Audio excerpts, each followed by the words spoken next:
Tuan, ganap na ang 1 minuto makalipas ang alas 11. Rapido Hataw Balita.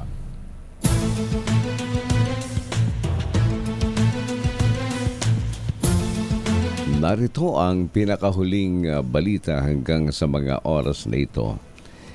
Isang bagong gawang opisina ng St. Peter the Apostle Church sa San Jose del Monte City, Bulacan.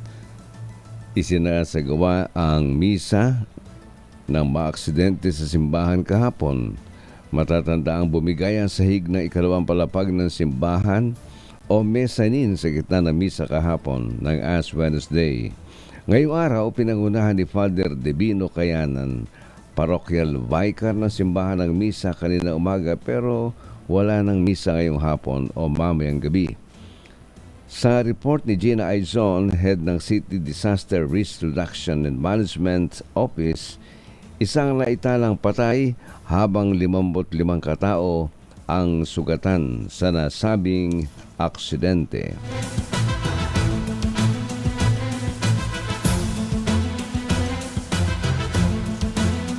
Samantala, alamin po natin ang follow-up report sa e-trike na pinagbabaril sa Baclaran sa Parañaque. Detalye, ibalita mo, Noche Cacas.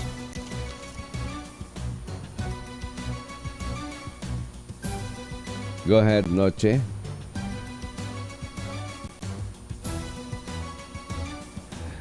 Samantala, ipinapanukala sa Kamara na dapat taasan ang diskwento sa senior citizen sa mga pangunahing bilihin. Sa joint hearing ng House Committee on Ways and Means at House Committee on Senior Citizens and PWDs, sinabi ni Albay Representative Joey Salceda, dapat itaas sa 500 piso ang diskwento kada buwan. Ito ang mungkahin ni Salceda sa Department of Trade and Industry na taasan ng discount mula 65 pesos at 125 pesos sa Department of Agriculture kada linggo. Sa ngayon, nasa 65 pesos lamang kada linggo ang diskwento sa senior citizens sa basic goods. Paliwanag ni Salceda, ibinabati nila ang bagong discount sa halaga ng inflation kung saan ang adjustment ay papalo sa 126 pesos.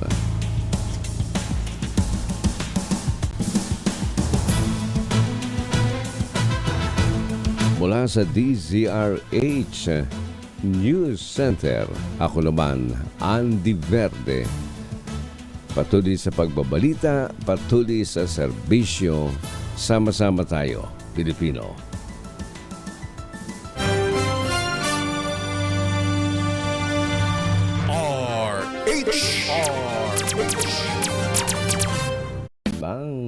Eksakto, alas 12 ng hating gabi. RH Rapido Hataw Balita.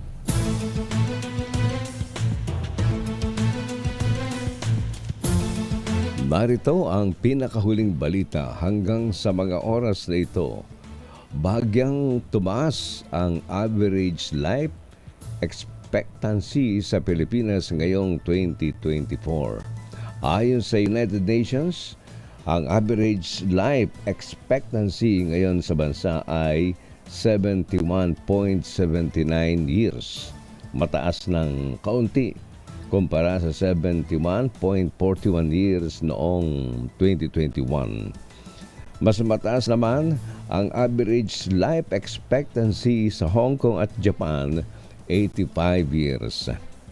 Sabi ng UN, tumutukoy ang life expectancy sa kanilang o sa bilang ng taon na inaasahang mabubuhay ang isang tao.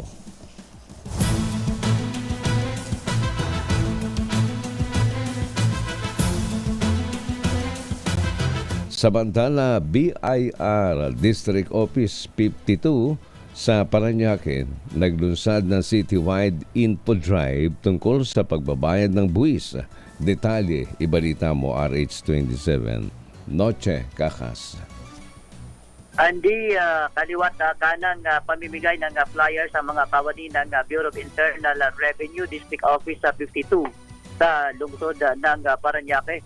So ay kaugnay sa inilunsad na information na drive tungkol sa pagbabayad ng buwis sa panayam ng DCRH kay Bureau of Internal Revenue District Officer number 52 Arnel Cosinas. Muli silang nagpapaalala sa mga taxpayer lalo na sa Parañaque sa kanilang obligasyon sa pagbabayad ng tamang buwis sa tamang panahon. Ibinida ni Cosinas ang kanilang temang sa tamang buwis sa pag-asenso'y mabilis. Ayon pa kay Cosinas, naisumano nilang paigtingin pa ang kampanya upang mas makakolekta pa ng mas mataas na buwis ngayong taon na kumpara last year. Wala pa umano silang natatanggap mula sa BIR head office kung magkano dapat ang kolektahing buwis ngayong taong 2024. Ngunit ngayon pa lang anya, kumilos na sila ng mas maaga upang mahigitan pa umano nila ang koleksyon na 19 bilyong piso. January 18 and 19 ngayong taon, nagsagawa sila ng citywide tax mapping drive upang matukoy ang mga establishmentong nangangailangan ng paalala sa pagbabayad ng kanilang obligasyon, lalo na sa buwis. Mula sa Nunan sa Pilipinas, DCRA. Ako si Luchi Kakatuloy sa pagbabalita, tuloy-tuloy sa serbisyo, sama-sama tayo, Pilipino.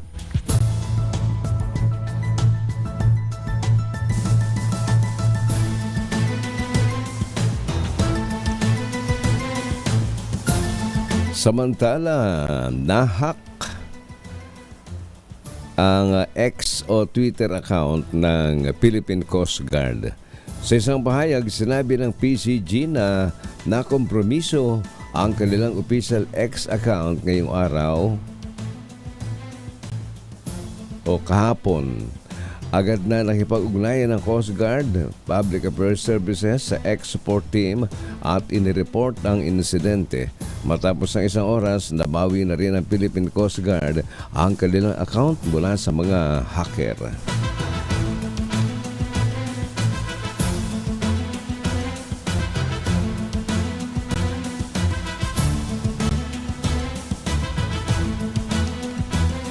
Nanawagan sa Kamara na isantabi muna ang pakipagbangayan sa Senado at tutukan na ang dagdag na sweldo ng mga manggagawa. Ito po ang panawagan na at ayon sa KMU, dapat pagtuunan ng pansin ang pagtataas ng sweldo sa mga minimum wage earners.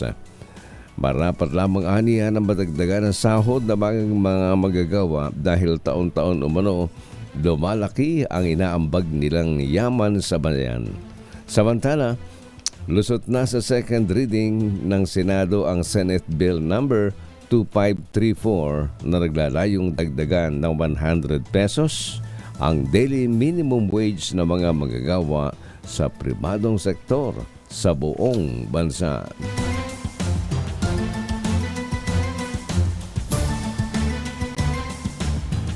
Mula sa DZRH News Center, ako naman, Andy Verde. Tuloy-tuloy sa pagbabalita, tuloy-tuloy sa serbisyo.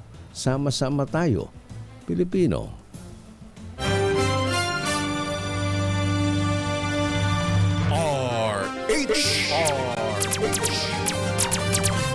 Hataw Balita.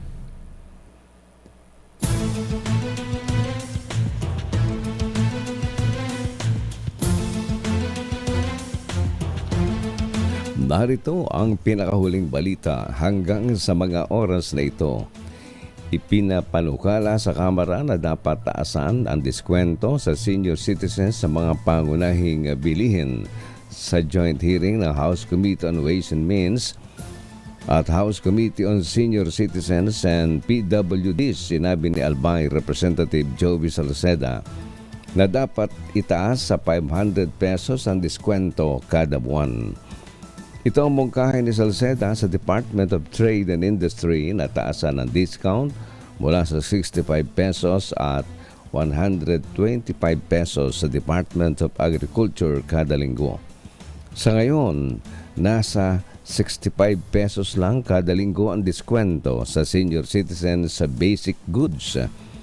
Paliwanag ni Salceda, ibinabatay nila ang bagong discount sa halaga ng inflation kung saan ang adjustment ay papalo sa mahigit 126 pesos.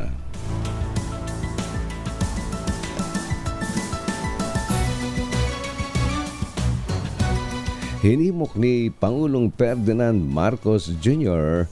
ang Estados Unidos na sulitin ang paggamit ng Enhanced Defense Cooperation Agreement o EDCA sa courtesy call sa Malacanang.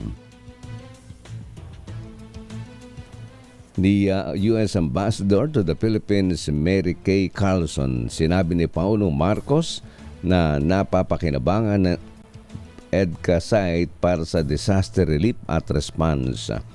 May 9 na military site sa kabuuan ng itinatag ng Pilipinas at US sa bansa.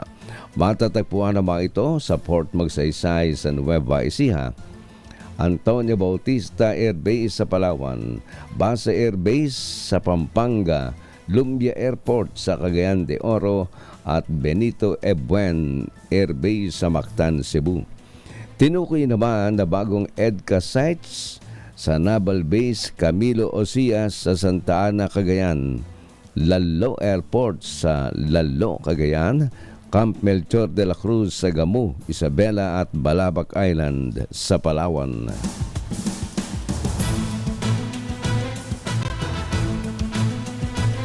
Samantala, inihain sa Kamara ang panukala na bigyan ng heartbreak leave at emotional support ang mga empleyadong bigo sa pag-ibig. Nakapalob ito sa House Bill 9931 ni Cagayan de Oro City Representative Jordan Suwan, may akda ng Heartbreak Recovery and Resilience Act. Layunin ng bill na matulungan ang mga empleyado na naghihirap ang kalooban dahil sa pinagdadaan ng break-up na madalas umanong nakakaapekto sa productivity nila at pag-absent sa trabaho. Sa ilalim ng panukala, bibigyan ng isang araw na unpaid heartbreak leave kada taon ang mga empleyado na wala pang 25 taong gulang habang edad 25 hanggang 35 ay hanggang 2 araw at 3 naman para sa mga 36 pataas. Para maging qualified, kailangang sumulat ang empleyado sa kanyang employer gamitin ang pinagdaraan ng break-up 2 araw bago gamitin ang naturang leave.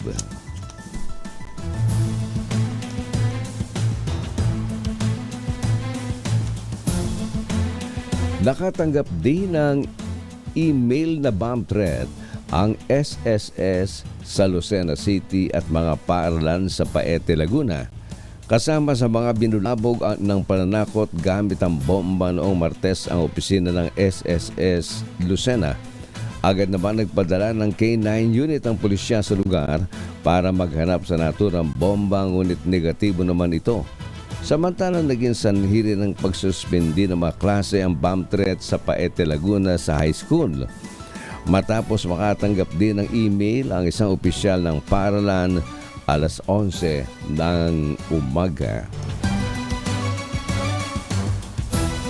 Mula sa DCRH News Center, ako naman Andy Verde, patuloy sa pagbabalita, patuloy sa serbisyo. Sama-sama tayo, Pilipino.